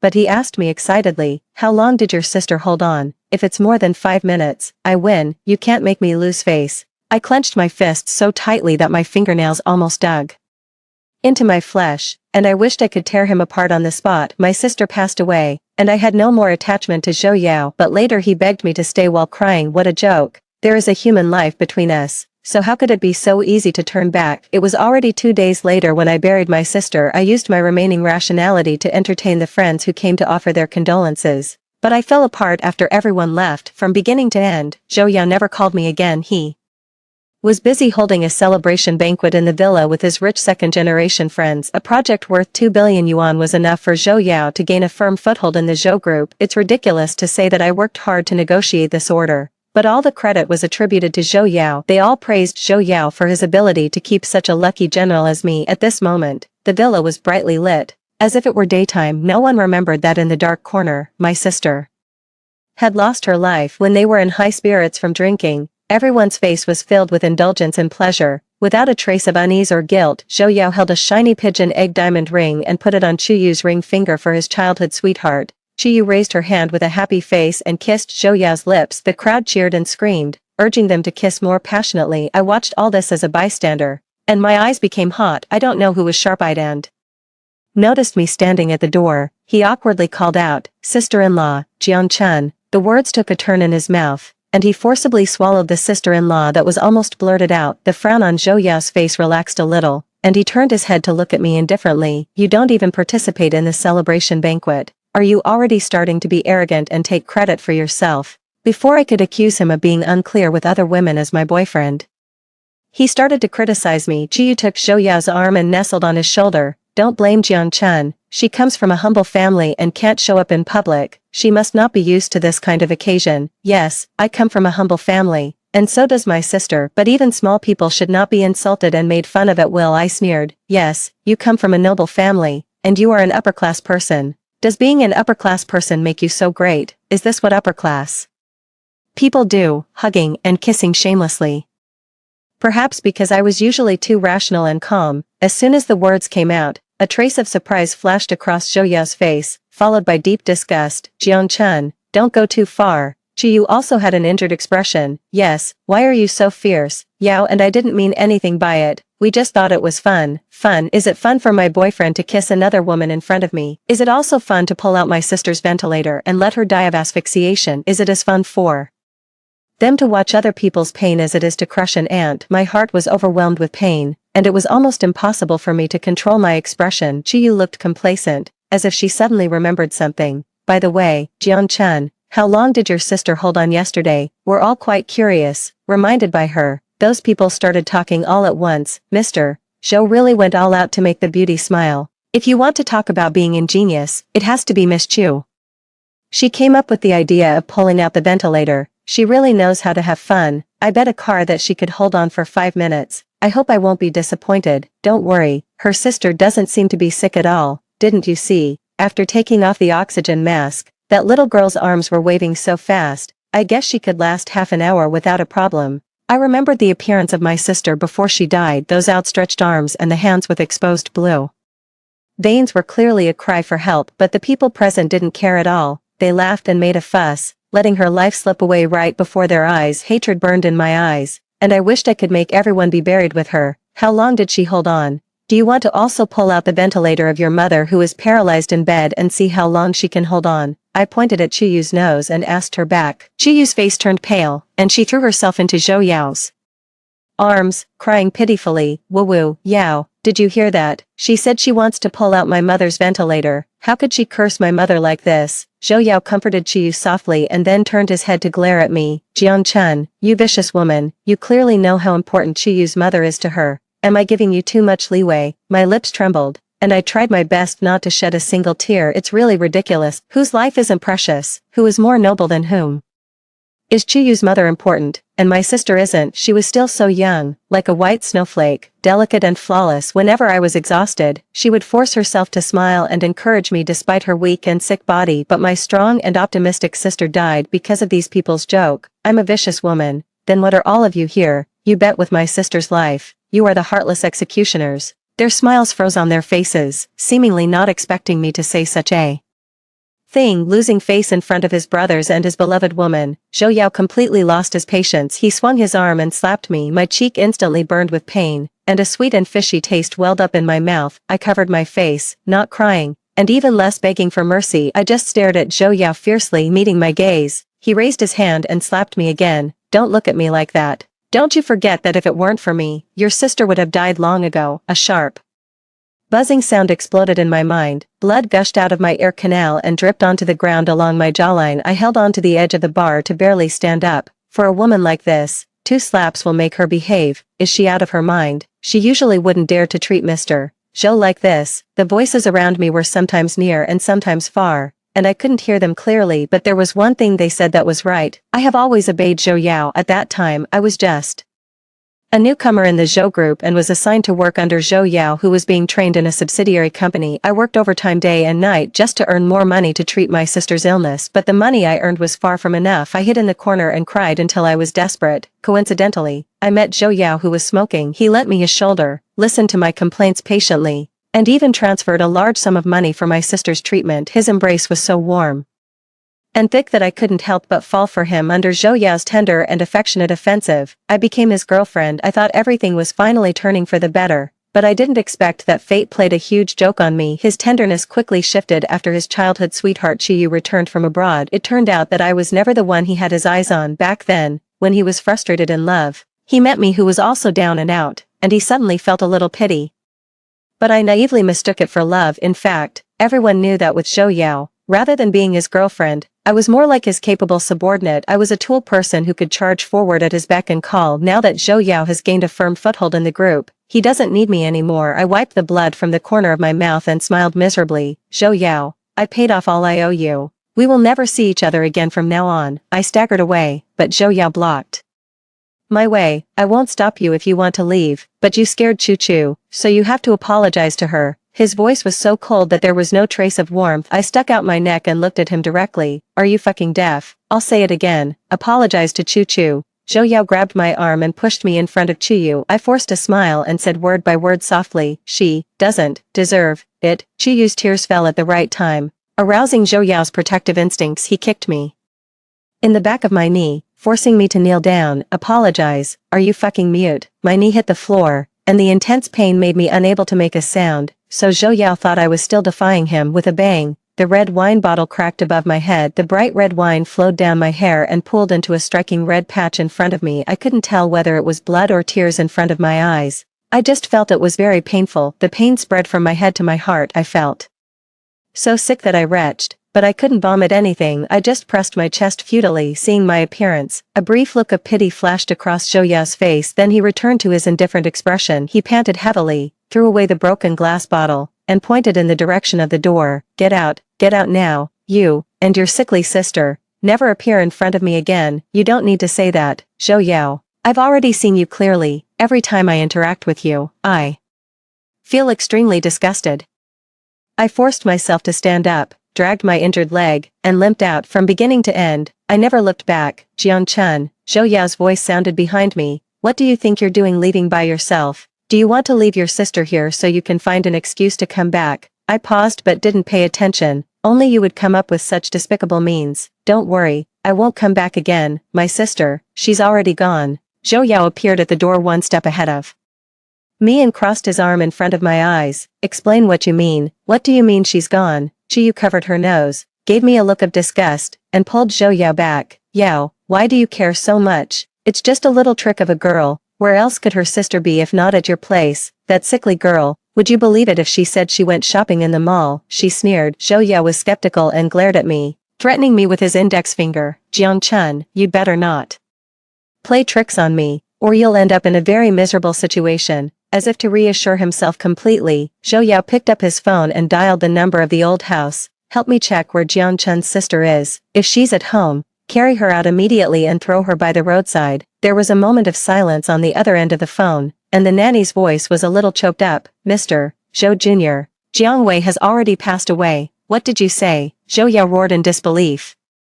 Say it again, who exactly is dead? But no matter how much he roared, the answer on the other end of the phone remained the same. He called everyone like a madman and finally confirmed the news of my sister's death. Mr. Zhou Jr., Miss Jiang Wei indeed died of asphyxiation. It was Miss Jiang Chun who took care of her sister's funeral alone. I called you, but I couldn't get through no matter what. It's you. You've been holding my phone all the time. That's why I didn't answer the butler's call. Zhou Yao roared and pointed at Chu Yu. Chu Yu's face turned pale with fright, and her voice was filled with sobs. Yao, I didn't mean to. I just didn't want anyone to spoil our time together. I looked at the two of them blaming each other and just thought it was ridiculous. Zhou Yao, so what if your phone got through? By then, my sister was already dead. Even if you had a shred of conscience, you wouldn't have pulled out my sister's oxygen tube. You clearly knew that she couldn't survive without the ventilator. I accused him sternly. Zhou Yao had already lost his previous arrogance. His eyes were red, and his hands were shaking uncontrollably. How could this be? I was just joking. How could she die? I clearly told Chu Yu to reconnect the ventilator, he murmured, hearing Zhou Yao's excuse. I only felt angry. Joke. Do you even know what a joke is? Would you dare to joke with your family's life? Would you dare to joke with your business partner's life? We are all human beings. Are our lives so cheap in your eyes that you can just amuse yourself with them at will? Zhou Yao, you have indeed been kind to our sisters, but over the years, have I ever let you down? To help you build your career, I drank until I had a gastric hemorrhage and dealt with those greasy old men. Did you ever feel sorry for my situation? Am I your girlfriend or your maid? Wei Wei, such a weak and sick girl, was leaning on the hospital bed and still thinking about embroidering a safety talisman.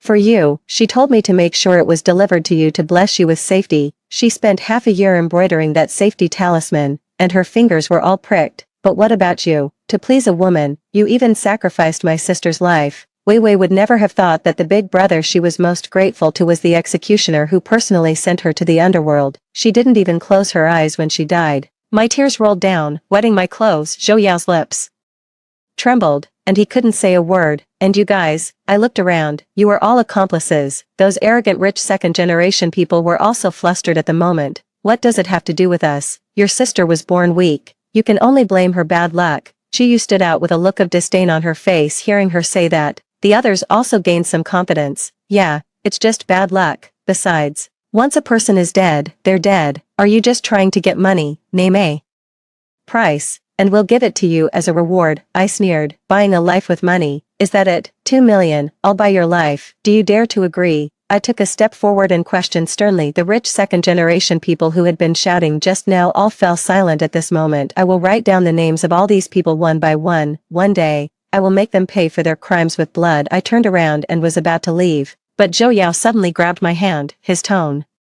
humble. Chun, I was wrong about what happened to Wei Wei. Can you give me another chance? I will definitely find a way to make up for it. I shook off his hand. A chance? Who can give my sister a chance to come back to life? I turned and walked towards the door, ignoring his calls. After that, I completely broke off all ties with Zhou Yao. The first thing I did after leaving was to submit my resignation to the company. My colleagues tried to persuade me, saying that I clearly had a bright future ahead of me, so why go against money? Yes, in their eyes, money can buy everything. Any matter can be traded, and even the life of a loved one can be negotiated as long as the price is right. But I'm not like them. I can't keep working for the executioner who killed my sister just for money. When I returned to our former home, I was the only one left in the once lively room. There was no longer anyone who would force a smile and softly call me sister. I stroked my sister's photo and promised her that I would definitely get justice for her. I had the surveillance video of my sister's room in my hand. It was originally installed to ensure her safety, but unexpectedly, it came in handy at this moment. I watched the people in the surveillance video laughing wildly and my sister who was on the verge of death,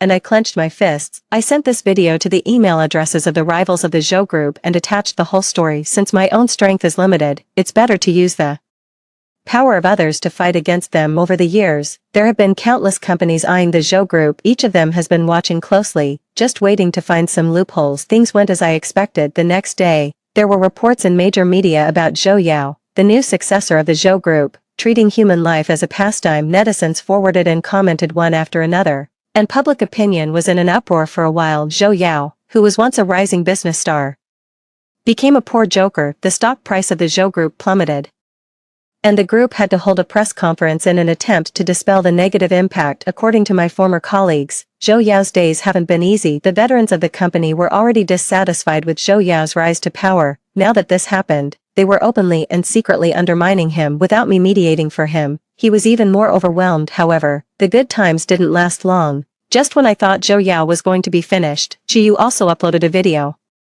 In the video, she claimed that my sister had voluntarily cooperated with the game. The other rich second-generation people present also forwarded it one after another, saying that my sister had begged everyone to play and that she was clearly enjoying it. She also said that our sisters were shameless, had received great kindness from Zhou Yao, and finally bit the hand that fed us. It was because Zhou Yao was kind-hearted that he let me spread rumors and chose not to respond to the gossip that night. This video with the theme of the contemporary farmer and the snake climbed to the top of the trending searches. At the same time, a large number of netizens flooded into my personal media homepage. The comment section was immediately overwhelmed by negative comments. I knew that poverty breeds evil ideas. Some people from the lower class are just born to be lowly and evil. It turns out that I wrongly accused Mr. Zhou Jr. I really want to get up in the middle of the night and slap myself. Let's bid for this slanderous slut. The one with the lowest price gets it. More unbearable comments scrolled through the screen one by one. My personal information was exposed, and someone even posted my home address, accurate down to the house number. This kind of organized and premeditated online violence, who else could it be but Zhou Yao's group? But unfortunately, I won't back down. For my sister's sake,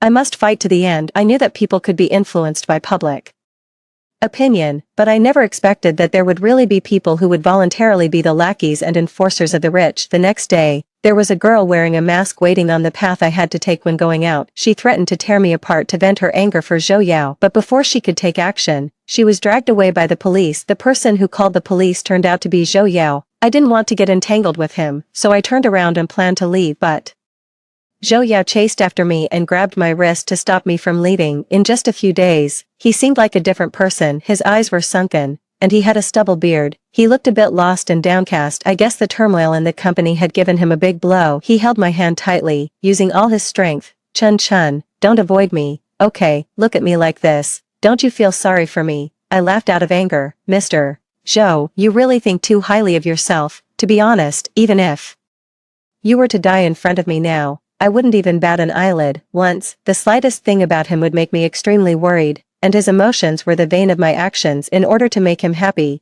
I could even endure it when he and Chuyu showed their affection openly in front of me, but now I don't love him anymore. Not only do I not love him, but I also wish I could tear him to pieces with my own hands. The only thing I care about regarding him is hoping that he will die soon. Zhou Yao looked at me in disbelief, his expression pained. Chun, I know I'm sorry for you, so I deserve whatever you say. I just hope that for the sake of our years of relationship, you can give me another chance. Only today did I realize that the person I love is you, but I just didn't want to admit it. As for Wei Wei, I can buy her a top-notch graveyard and invite a master to pray for her to help her reach the Western Paradise as soon as possible. I interrupted him hoarsely. Don't mention Wei Wei, you don't deserve it. Zhou Yao was startled by me and looked up at me cautiously. Now that she's gone, what's the point of doing all these things? Is it to ease your own guilt? Zhou Yao, listen carefully. I want you to be unable to find peace every time you think of what you've done in your dreams at midnight. Zhou Yao hung his head deeply, his face full of panic and helplessness. Then tell me, what exactly do I have to do for you to forgive me? What should I do to make up for my mistakes? I chuckled and leaned closer to his face. Then just go and die. Then I turned around and went upstairs. I know he doesn't have the guts to die. A rich person like him values his own life more than anything else. Chuyu's video was still hanging on the internet, and the attacks and abuse against me never stopped. For a while, my sister's death fell into a Rashomon situation. However, there were also some sensible netizens who asked in Chuyu's comment section why she took the initiative to attack me. Obviously, this matter had little to do with her, and it was aimed at Zhou Yao. Chuyu resumed her calculating and affected manner, saying that she just couldn't stand my behavior and didn't want a good person to be wronged, so she chose to stand up. Chuyu was good at bewitching people, and quite a few people believed her words. Just when I was racking my brains to think about the next countermeasure, things took a turn for the better. 3 days later, a netizen with the nickname Momo posted a surveillance video. The screen showed the corridor outside my sister's room in the Zhou family's old house. In the video, Zhou Yao told Chuyu to ask the maid at home to help reconnect my sister's ventilator. Chuyu agreed on the spot, but she stood in front of the door for a long time and never took any action. As soon as the video was posted, it once again sparked a big online discussion. Some sharp-eyed netizens sorted out the timeline and restored the whole story. Zhou Yao and the others pulled out my sister's ventilator for a bet, but later, Zhou Yao had a change of heart and asked Chuyu to reconnect the ventilator. However, for some reason, Chuyu watched my sister die with her own eyes. If Chuyu had helped at that time, my sister could have been saved in time. Looking at the dense comments on the screen, tears welled up in my eyes. My sister's unjustly suffered grievance finally had a chance to be vindicated. Although Chuyu directly caused my sister's death, Zhou Yao was not innocent either. If Zhou Yao was the first straw that broke the camel's back, then Chuyu was the last straw. No matter who it was, they were all related to my sister's death. I sent a private message to the netizen named Momo and asked him for the original video. He said that he was only willing to give me the video in person, so we made an appointment to meet at a coffee shop near the Zhou group. It turned out that the netizen named Momo was actually Zhou Yao. I couldn't figure out why he chose to expose this video. After all, Chuyu was the apple of his eye. When he saw me, Zhou Yao quickly got up and accidentally bumped into a row of seats. Chun, you're finally here. You don't know how crazy I've been thinking about you. There was a light in his eyes, and he was excitedly a bit maniacally. Do you remember what I said? Wei Wei's death wasn't my fault. It was all Chuyu. She acted on her own initiative, so don't blame me anymore, okay? She's the biggest obstacle between us. Without her, we can still be together like we used to, and never be apart for the rest of our lives. The person I love is you. I don't love Chuyu anymore. Zhou Yao will always love Jiang Chun, and will love you for all lifetimes. Zhou Yao kept talking to himself, getting more and more excited, and I just wanted to laugh. Is a man's love and lack of love really that easy to change? When he loved her, he was willing to fight against the whole world. Even other people's living lives could be easily sacrificed as long as she was happy. When he didn't love her, he wished to kill her. He would use her as a token of submission to please another woman, and stab at her weakness firmly and accurately without even blinking an eye. This kind of Zhou Yao made me feel both ridiculous and terrifying. I watched him immersed in his own fantasies and couldn't help but interrupt.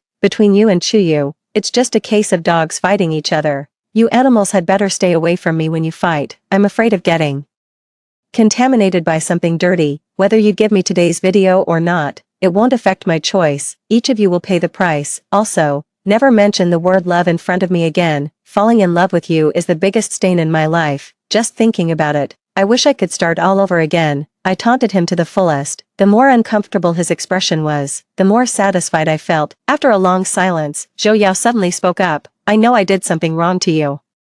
For Chuyu's sake, and I'll make it up to you now. He slapped himself left and right. His fair cheeks quickly became red and swollen. I won't stop until you've calmed down. The sound of slapping kept ringing out. I smiled and turned to leave. Keep slapping until you die. I submitted the collected evidence to the court and formally filed a lawsuit during the days waiting for the court session. I never saw Zhou Yao again. I heard that he slapped himself so hard that day that his face was as swollen as a pig's head and he could hardly show his face. But what does that have to do with me? The pain he suffered was less than 1% of what my sister endured. The humiliation he received was just the tip of the iceberg of what I had to bear. I will never forget the scene that day when Zhou Yao and Chiyu played off each other and tormented me. If I show mercy now, all the suffering I've endured before will be in vain. Unexpectedly, it's easier to deal with the big shots than the petty ones. Zhou Yao didn't come, but Chiyu actually came to my door on her own initiative. Chiyu was in the corridor, knocking on the door so loudly that it shook the heavens. I was afraid of disturbing the neighbors, so I planned to open the door and make things clear. When she saw me come out, her eyes were bloodshot,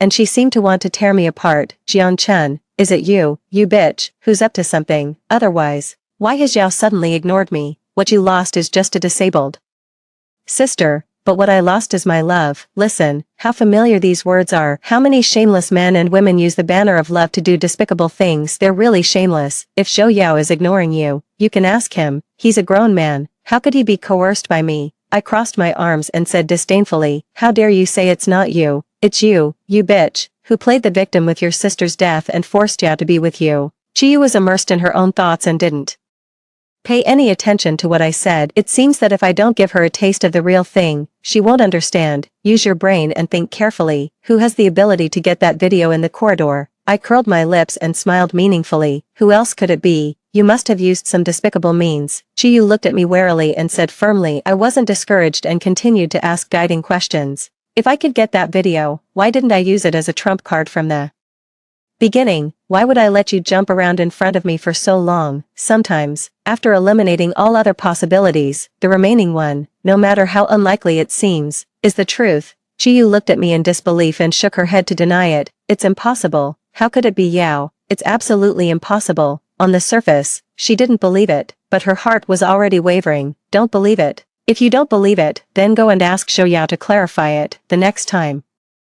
I heard news about Zhou Yao and the others was from a former colleague. Sometimes I can't help but sigh that God is really a good screenwriter. Although I didn't wait for the judgment of justice, their ending was much worse than I had expected that day. After meeting me, Chiyu went directly to Zhou Yao. She questioned Zhou Yao whether he was the one who released the video. Zhou Yao didn't deny it. Instead, he said a lot of things to provoke her. He resolutely told Chiyu that there was no possibility between the two of them. Not only was there no possibility, but he also wanted to drag Chiyu along to atone for my sister's death. Chiyu never expected Zhou Yao to have such an attitude. The reason she returned to the country this time was that the capital chain of her family's business had problems. Her mother couldn't bear the blow and had a cerebral hemorrhage on the spot. Chiyu regarded Zhou Yao as her last straw and tried to get the support of the Zhou group by clinging to him.